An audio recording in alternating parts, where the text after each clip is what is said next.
mística ciudad de Jerusalén, quizá la ciudad más famosa de la historia de la humanidad. Una ciudad de cuyas raíces han crecido las tres grandes religiones occidentales, el judaísmo, el cristianismo y el islamismo. Una ciudad construida sobre la reliquia más poderosa y sagrada del Antiguo Testamento, el Arca de la Alianza.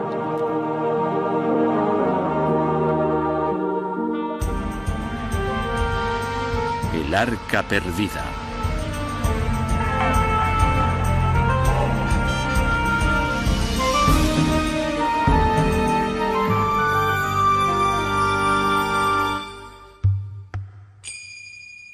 Hace 3000 años el Arca llegó a Jerusalén, donde fue venerada como la más sagrada de las reliquias, la materialización de la presencia de Dios en la tierra. Aún así, en algún punto lejano en el pasado, el Arca desapareció misteriosamente, encendiendo la llama de una búsqueda que ha inspirado a creyentes y a cazadores de tesoros durante milenios. Esta búsqueda sigue viva hoy en día como argumento en el género de la ficción. Deseada por cruzados, personajes místicos, arqueólogos y todo tipo de aventureros, la búsqueda del Arca Perdida de la Alianza ha seducido a generaciones enteras. Nuevas pruebas después de miles de años nos pueden mostrar el camino hacia el lugar definitivo en el que descansa el Arca de la Alianza y hacia la solución a uno de los mayores misterios de la antigüedad. Y en el monte Sinaí le entregó a Moisés las 2 tablas de piedra con la ley escrita por el mismo dedo de Dios. Y las cogió, y guardó la ley en el arca. Libro del Éxodo.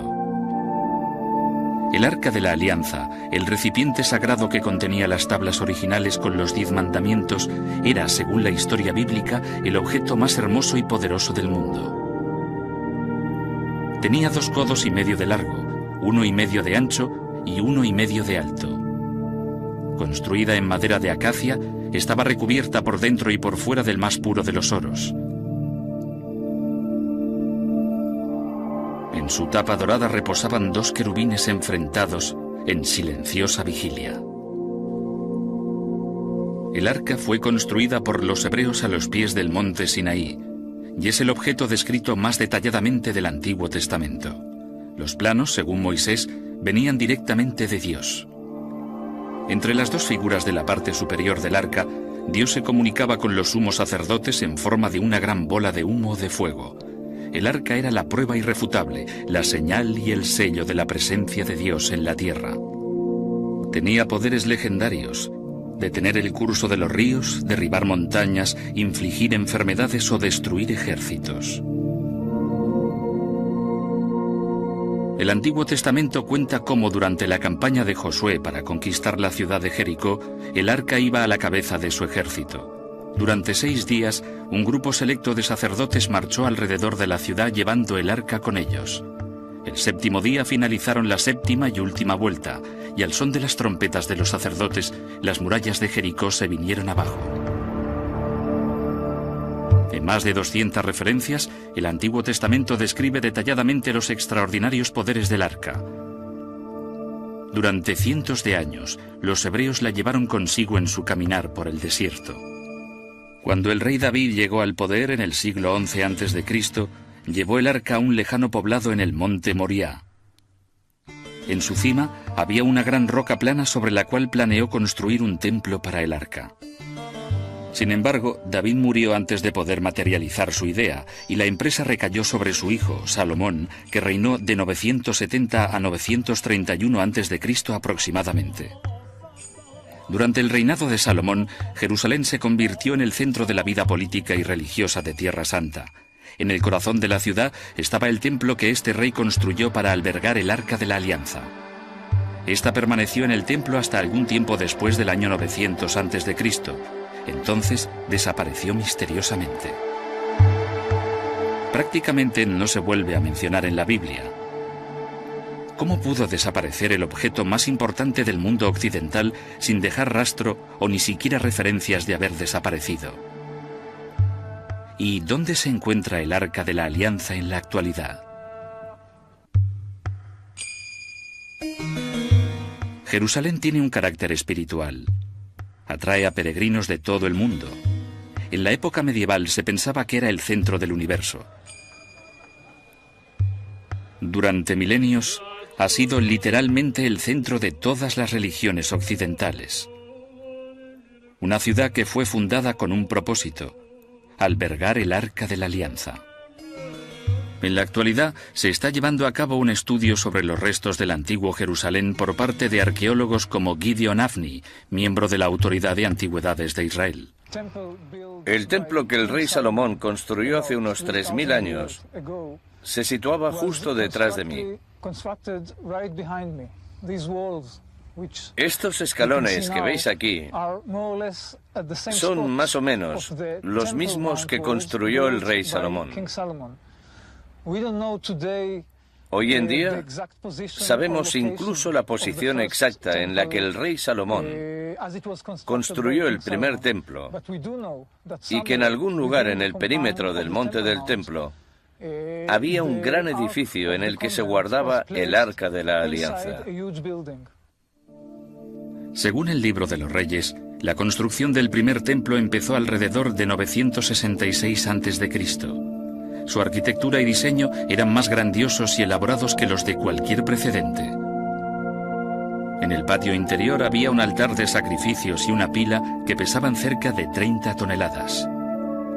La entrada estaba flanqueada por 2 columnas de bronce de 12 metros de altura.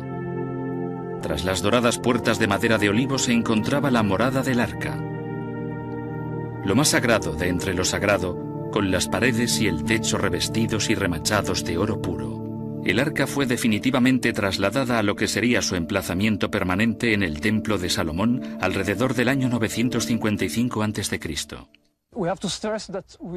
Hay que remarcar que no hemos extraído nada sobre el primer período del templo de los restos arqueológicos. Tenemos la Biblia y otras fuentes, aunque la descripción del edificio está basada sobre todo en la Biblia. La parte más sagrada era la interior, a la que se refería como lo más sagrado de entre lo sagrado, y era donde reposaba el arca una vez construido el primer templo. Esta zona sagrada y el edificio fueron emplazados en medio de una gran plataforma que fue creada en la cima del monte del templo. Primero por el rey Salomón y renovada y ampliada más tarde hasta la magnificencia por el rey Herodes. Los pocos restos arqueológicos que hemos encontrado pertenecen sobre todo al segundo templo. Como podéis ver detrás de mí, tenemos los muros originales del período del segundo templo, ampliado por el rey Herodes. Dentro de los muros del monte del templo quedan restos de su pasado dorado, signos del arca, muy poca cosa, que puede que pertenezca al segundo período, pero por lo que sabemos, toda la zona habría sido renovada y reconstruida desde la roca en los períodos tempranos del islamismo, y hay pocas pistas que lo aclaren.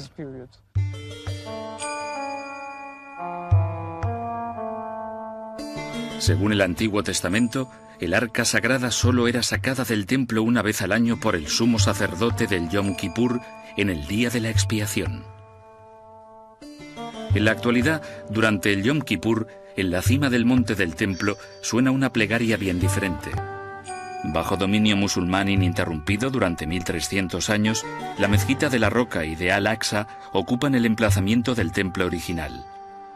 En el centro de la mezquita se encuentra la piedra conocida como Shetiyya, la piedra de la fundación del mundo, desde donde los musulmanes creen que Mahoma emprendió su camino hacia el cielo. Es el tercer lugar más sagrado del Islam, después de la Meca y Medina. También es el lugar en el que se supone que reposaba el arca en el antiguo templo de Salomón.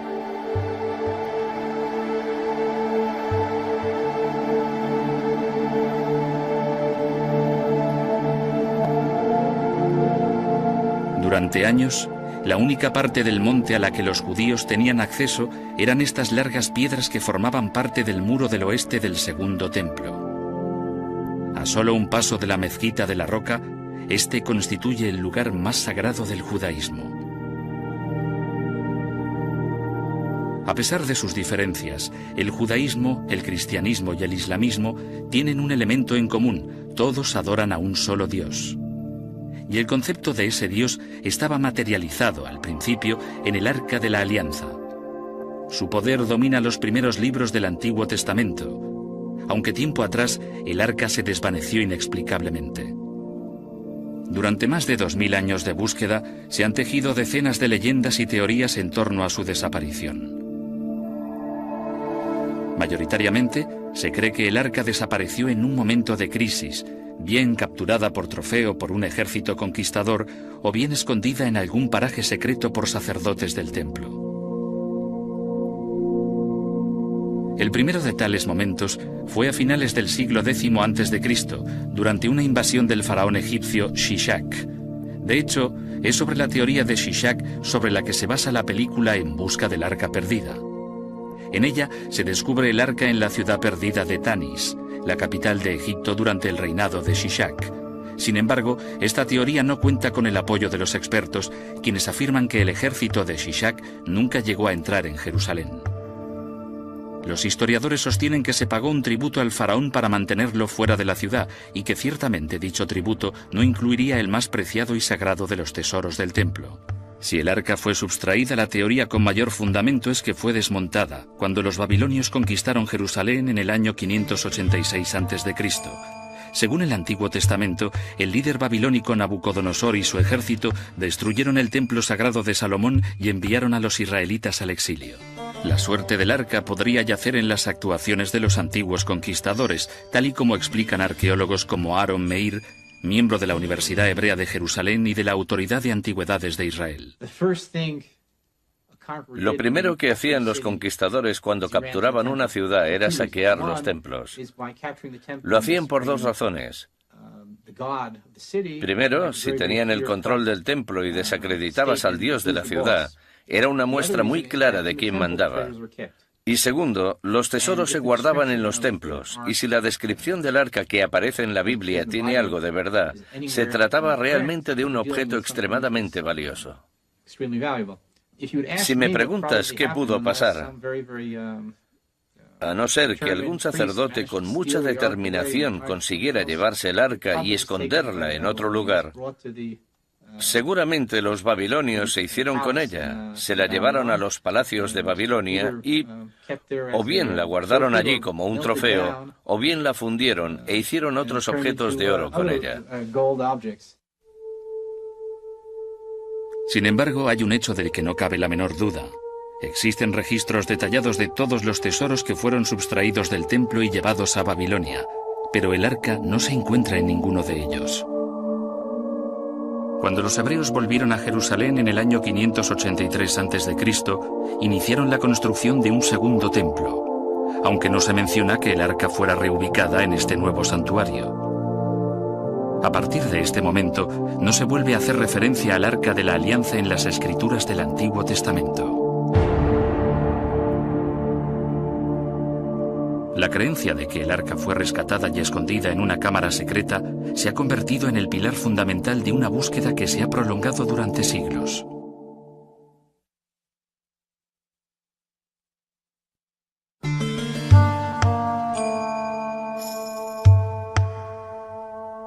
El monte del templo.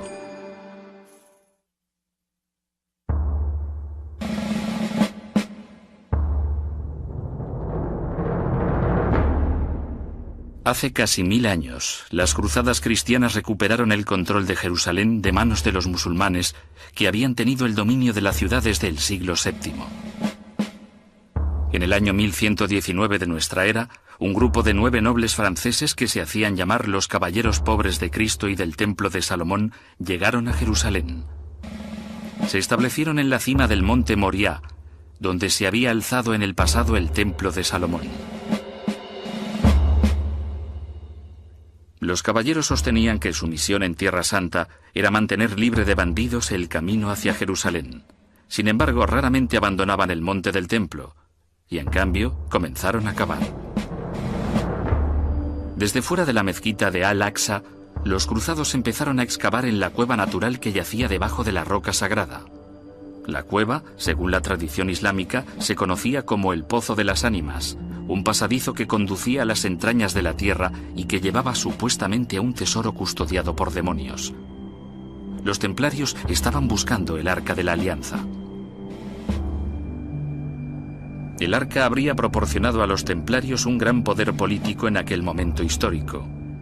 Cavaron y buscaron insistentemente el Arca de la Alianza, pero no la encontraron nunca.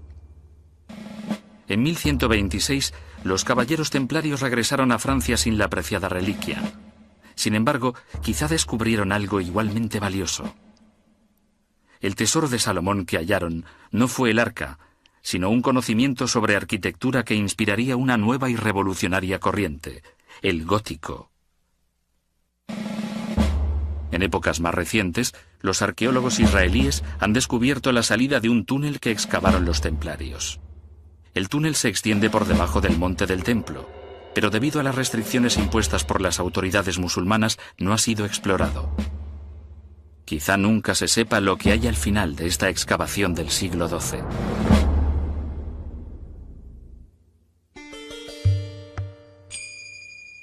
¿Acaso podría estar aún el arca escondida en algún lugar debajo del monte? Esta fue la idea que lanzó en 1909 un intrépido aventurero británico llamado Capitán Montague Parker. Durante sus propias excavaciones, el escritor y arqueólogo Neil Silverman localizó la pista de la expedición de Parker. Las expediciones de Parker de 1909 a 1911 fueron, sin lugar a dudas, las expediciones más alocadas y ridículas que nunca se han llevado a cabo en Tierra Santa. Estaba encabezada por un aristócrata aburrido llamado Montague Bronslow Parker, quien se hizo acompañar por otro aburrido aristócrata británico y por algunos mercenarios de la guerra de los Boers. La expedición estaba dirigida por un místico finlandés llamado Walter Huvalius y su ayudante, un iluminado irlandés que ninguno de los dos se atrevió a aparecer por el Oriente Medio. Se contentaban con enviar las instrucciones por telégrafo. Parker empezó su excavación reabriendo pozos que ya habían sido explorados por el arqueólogo británico Charles Warren en 1867. Para su pesar, aquellos túneles que conducían a las profundidades del monte del templo no eran la cámara del tesoro, sino parte de un antiguo sistema de aguas de la ciudad de David. Un descubrimiento de gran importancia para los arqueólogos, pero inútil para Parker. Parker llegó a Jerusalén con la esperanza de encontrar el arca en poco tiempo, pero las semanas se convirtieron en meses, y solamente descubría restos de vasijas de los asentamientos más antiguos de Jerusalén. En 1911 apareció este artículo en el London Times. El grupo del capitán Parker seguramente es solo una asociación arqueológica, pero los rumores apuntan en otro sentido. Todo el mundo sabe que han gastado más de 60.000 libras en los últimos 2 años y que han estado cavando en 2 turnos para mantener los trabajos día y noche. Su objetivo es poseer el Arca de la Alianza y la corona y el cetro del propio rey Salomón. Así que, debido a la desesperación y a la aparente presión que recibía de los aviadores que había conseguido por todo el mundo y que habían subvencionado la expedición, decidió emprender su última actuación, atrevida y casi suicida, en vez de intentar excavar debajo del monte del templo, desde la vertiente de la ciudad de David.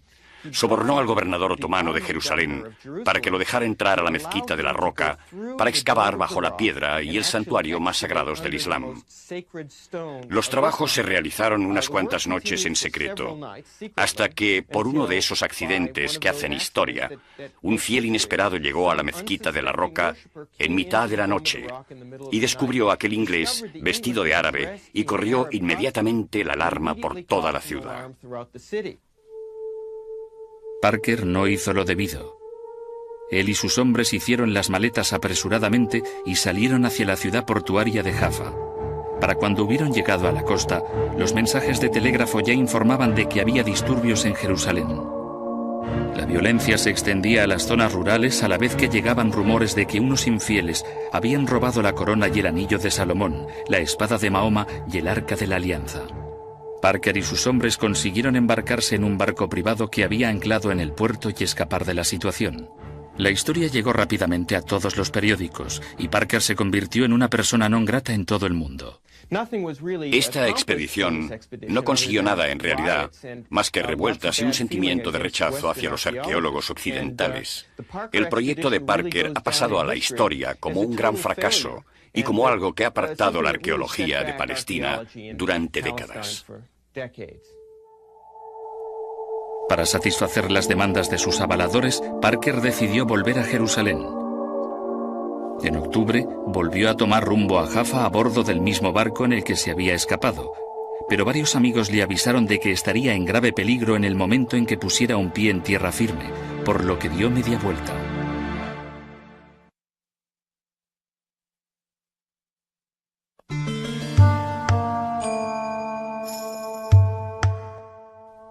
Viaje al sur.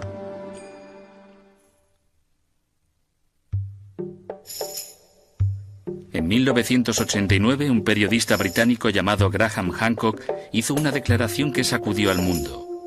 La legendaria Arca de la Alianza no estaba perdida, sino a salvo, escondida en una iglesia de Etiopía, a donde había sido trasladada en secreto hacía más de 1000 años. En todo el mundo, solo hay un país en el que encontremos viva la tradición de adorar el Arca de la Alianza. Y ese país, por muy extraño que sea, es Etiopía. Lejano, en el corazón de África, un país antiguo y misterioso. Un país que tiene una población judía. Judíos etíopes autóctonos de los que no se sabe su origen.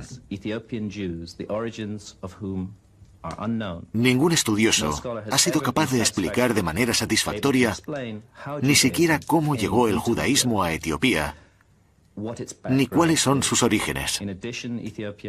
Además, Etiopía es un país cristiano. Fue uno de los primeros países del mundo en convertirse al cristianismo, aproximadamente en el año 350 después de Cristo. Así que tenemos dos antiguos caminos paralelos, el judaísmo y el cristianismo, que discurren conjuntamente en el país. Ambas fes veneran el Arca de la Alianza, y ambas creen firmemente que ésta descansa actualmente en una pequeña capilla anexa a la iglesia de Santa María de Sion, en Aksum.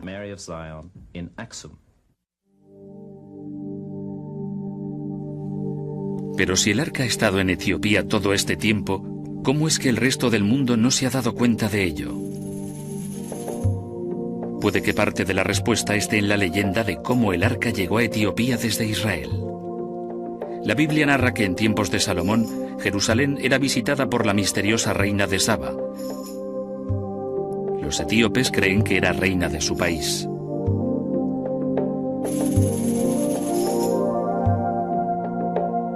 La leyenda del arca y su relación con Etiopía ha sido el objeto de estudio al que el experto y director del Instituto de Estudios Semíticos, el etíope Dr. Ephraim Isaac, ha dedicado toda su vida. Quizá las leyendas más elaboradas e interesantes que se han desarrollado alrededor de historias de la reina de Saba se encuentran en el libro La Gloria de los Reyes. Después de que la reina de Saba viniera de visita y el rey Salomón la sedujera, volvió a su tierra natal.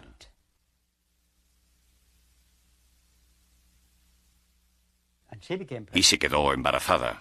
Tuvo un hijo al que llamó Menelik. La leyenda etíope cuenta cómo años más tarde, Menelik fue a visitar a su padre a Jerusalén para ser educado. A pesar de la insistencia de Salomón en que se quedara, Menelik volvió a Etiopía con el hijo primogénito del sumo sacerdote. La leyenda cuenta que se llevaron consigo el arca y que la guardaron en un templo que se convertiría más tarde en la iglesia de Santa María de Sion en Aksum. Es una historia fascinante y es fundamental tanto en la tradición de la Etiopía moderna como en la de la antigua Etiopía. Y esos pensamientos, esas creencias, han influido en la actitud de Etiopía hacia el antiguo Israel, hacia la religión de Israel, según la propia leyenda, Junto con Menelik vino la creencia en un solo Dios. ¿Es eso cierto? Como estudioso, siempre se intenta llegar a una verdad que es en realidad algo muy relativo. Es una historia que está ampliamente recogida y respetada en la tradición etíope. Yo no voy a decir si esta historia es verdadera o es falsa, porque yo lo que intento es comprender cuáles son las raíces de dicha historia.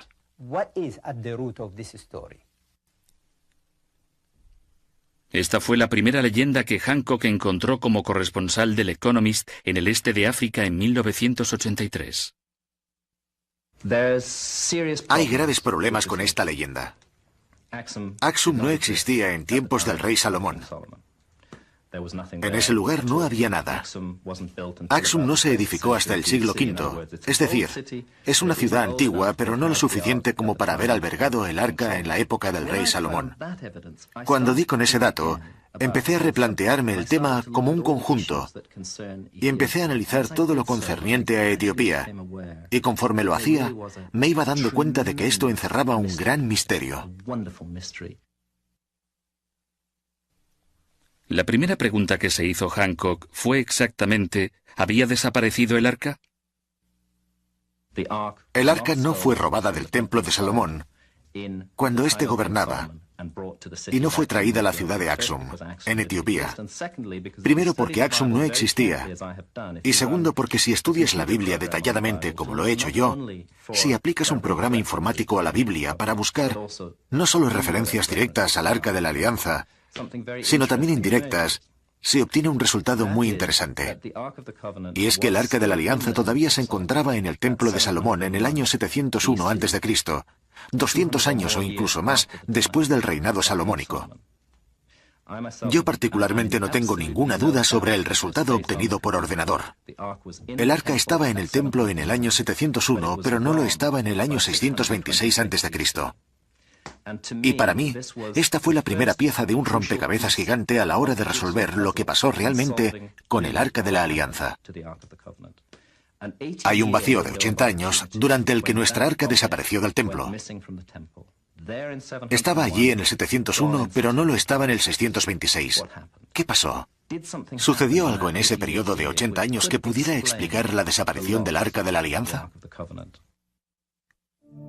La respuesta a esa pregunta era sí. Según la Biblia, algo muy importante sucedió en ese período de 80 años. Un rey llamado Manasés subió al trono de Jerusalén.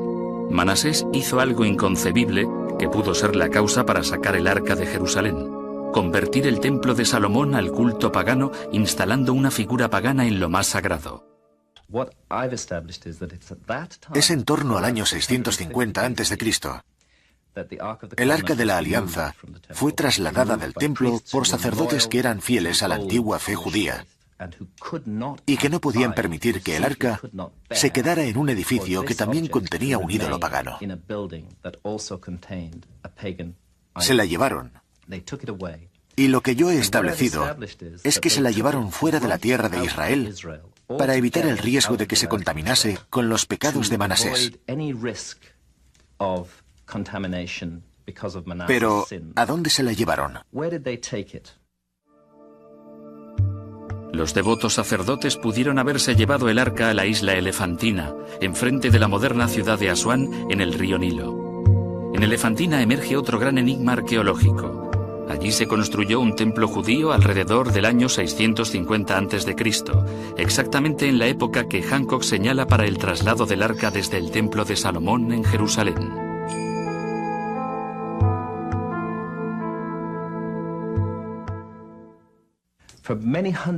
Durante muchos siglos hubo una comunidad judía en la isla de Elefantina.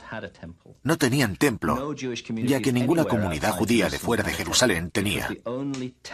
Se suponía que el único templo era el de Salomón, y su función era albergar el Arca de la Alianza del Señor.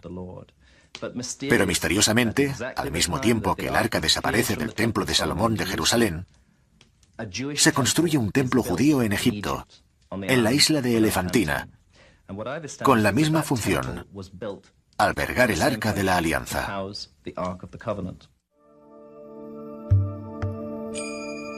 Según la investigación de Hancock, el arca permaneció en Egipto, en la isla de Elefantina, durante más de 200 años. En este periodo, los babilonios conquistaron Jerusalén, destruyeron el templo y forzaron a los judíos al exilio.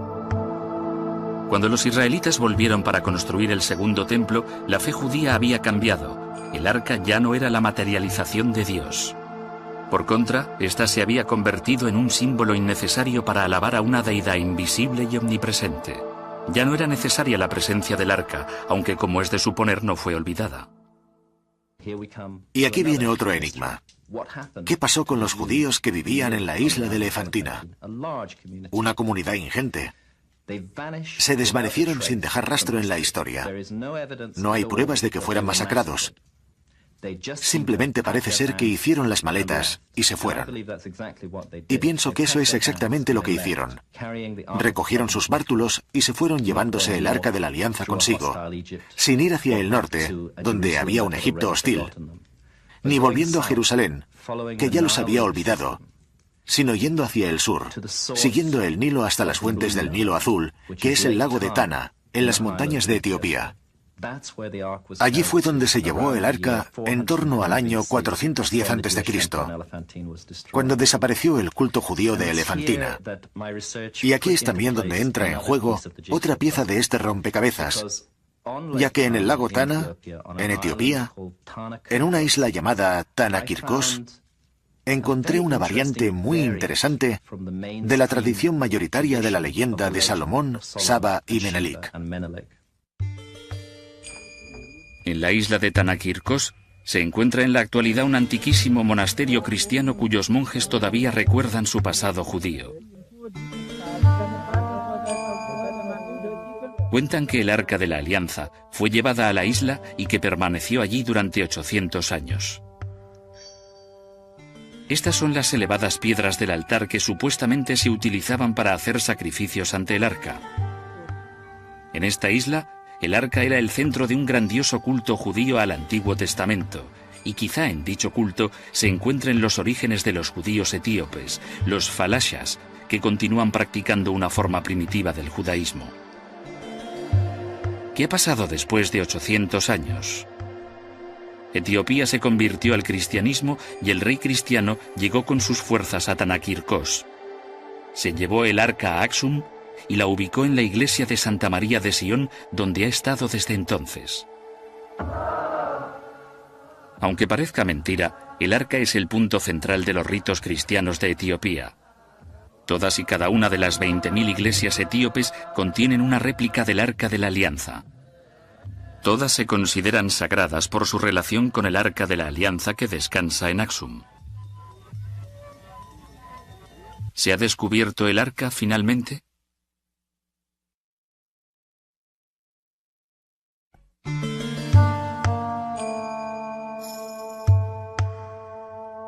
El santuario.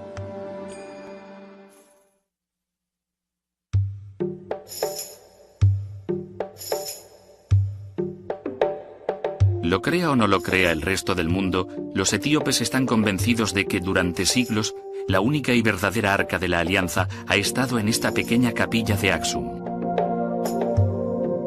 Está guardada bajo llave, fuera del acceso de toda persona, excepto de un hombre. Él es el guardián del Arca de la Alianza, un monje cristiano que pertenece a la Iglesia Ortodoxa Etíope. Un hombre que es elegido por el anterior guardián por la absoluta pureza de su corazón. Una vez escogido, no puede abandonar el recinto de la iglesia durante el resto de su vida. El guardián actual es Abba Tesfa Mariam. Todos los etíopes creen que solo un hombre puro y completamente limpio de pecado puede acercarse al arca. Porque si no es puro y completamente limpio de pecado, el arca lo mataría. Y a mí me han contado casos en los que el arca ha matado a gente por no ser apropiada para acercarse a ella. Lo que hay que entender es que el arca es el centro de la fe religiosa de este país. Sobre ella hay formada una áurea de poder y de peligro. El poder de Dios. No es algo sobre lo que bromear o reírse. No es ninguna atracción turística. Los etíopes creen que el arca, como narra el Antiguo Testamento, es Dios, el trono de la presencia de Dios. Y por eso solo un hombre se le puede acercar. Ningún fotógrafo ha sido conducido nunca junto al arca, ni parece posible que suceda. Pero la descripción parece coincidir con la que se cita en la Biblia. Describe el arca, está deseando describirla, como un recipiente dorado situado sobre dos fustes de carga. Describe sus dimensiones con gestos. Sobre todo, dice que es un objeto antiguo que le causa puro terror. Cuenta que la primera vez que estuvo ante el Arca de la Alianza, en la capilla del santuario, se puso a temblar de miedo. Y le pregunté, ¿por qué? ¿Por qué temblabas de miedo? Dijo que porque el arca era de fuego. Este hombre está explicando una vivencia real para él. La verdad de sus palabras se encuentra en la manera en que habla.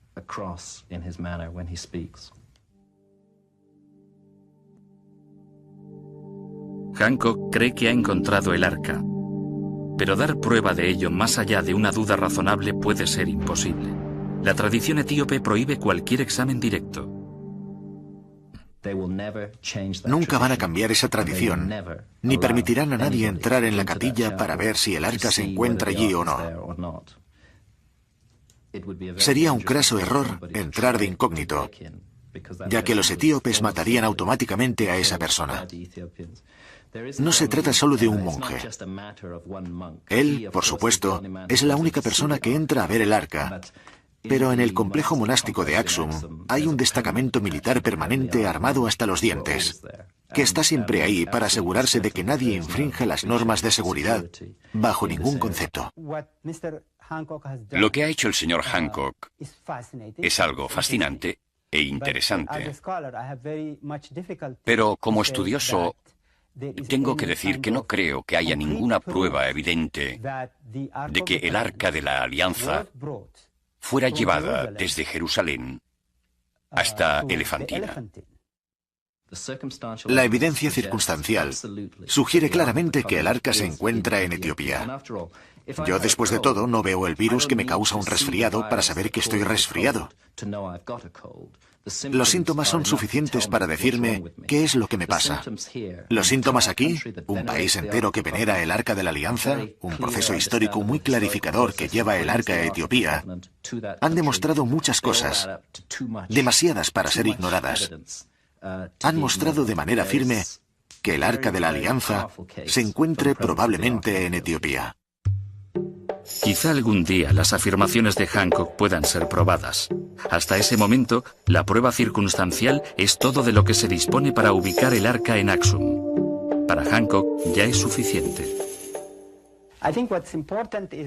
Yo creo que lo importante es comprender las creencias, tanto desde la perspectiva de los antiguos judíos, por lo que ocurrió con el arca, como desde las creencias en Etiopía, sobre dónde está, para respetarlas. No creo que haya ningún estudioso que me pueda convencer sobre su paradero. Y no hay ningún estudioso que me pueda convencer de que no está en Etiopía tampoco. Solo tenemos que disfrutar de esta fascinante tradición, respetarla y dejarla como está. A través de los siglos, la importancia del hecho religioso y la curiosidad por los tesoros han inspirado a generaciones para continuar con su búsqueda. A veces pienso que la intensidad con la que se buscan antiguos objetos bíblicos y yacimientos arqueológicos es en realidad una muestra de la debilidad de la fe, más que del poder de la fe. Cuando la gente cree de corazón en un determinado hecho bíblico o en lugares bíblicos, no existe la necesidad de encontrar el objeto en sí para comprobar que es como lo describe la Biblia.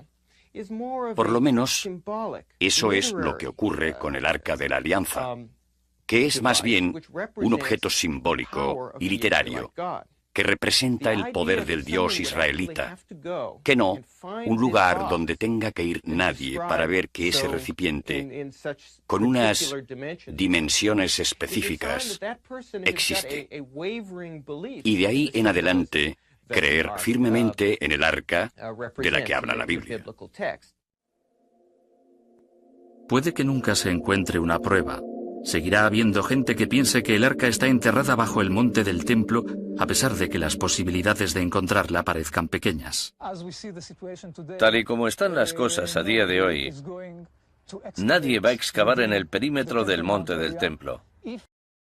Si hay alguna cavidad escondida que no fue encontrada por los exploradores previos y de la que no se tiene constancia en la actualidad, quizá algún día alguien que haga por accidente una zanja en lo alto del monte o alguien que tenga que hacer una excavación encuentre alguna cosa.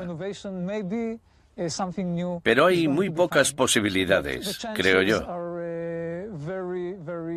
Aunque vivimos en una ciudad llena de sorpresas, y quizá algún día, en el interior del monte del templo o en algún otro lugar de Jerusalén, hagamos un nuevo hallazgo, encontremos una nueva pista, algo que nos proporcione algún tipo de información o conclusión sobre el arca.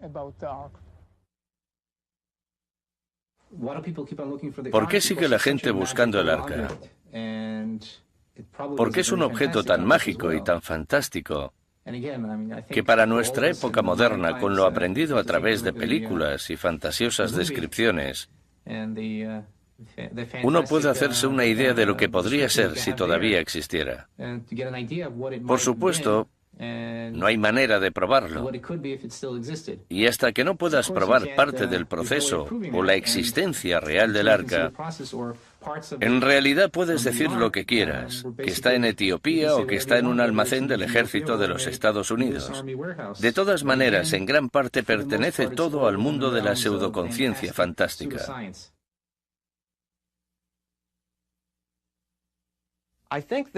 Yo creo que es importante que la gente recuerde que las diversas versiones, ya vengan de la literatura rabínica, del profeta Jeremías o de la tradición etíope, reflejan cada una tradición religiosa o una escuela diferente a la hora de concebir el arca y su significado simbólico. Y te lleve donde te lleve esa concepción, ya sea el Monte Nebo divisando Tierra Santa, al propio Jerusalén o a un lugar lejano como Etiopía, cada una refleja una idea de lo que le pasó al carácter sagrado de aquel primer templo, más que la verdadera ubicación del Arca de la Alianza. En ningún caso se pueden leer como mapas literales que te conducen al tesoro. Son todo expresiones religiosas que se han apreciado de esa manera. De entre los antiguos enigmas del mundo, el misterio del Arca de la Alianza es uno de los pocos que ha sobrevivido y que tiene una versión contemporánea. En el punto de mira de las grandes cuestiones sobre la religión y la fe, el Arca todavía ejerce su influencia sobre los que piensan que se encuentra en Etiopía y sobre los que creen que está, en estos momentos, y quizá para siempre, perdida en alguno de los lugares secretos de Tierra Santa. Como garantía específica de que Dios existe, su valor como tesoro va más allá del simple oro con el que fue construida. Si el arca fuera encontrada hoy mismo, nadie sabe cuáles serían las repercusiones. Muchos opinan que sería mejor si la suerte del arca continuara siendo un misterio.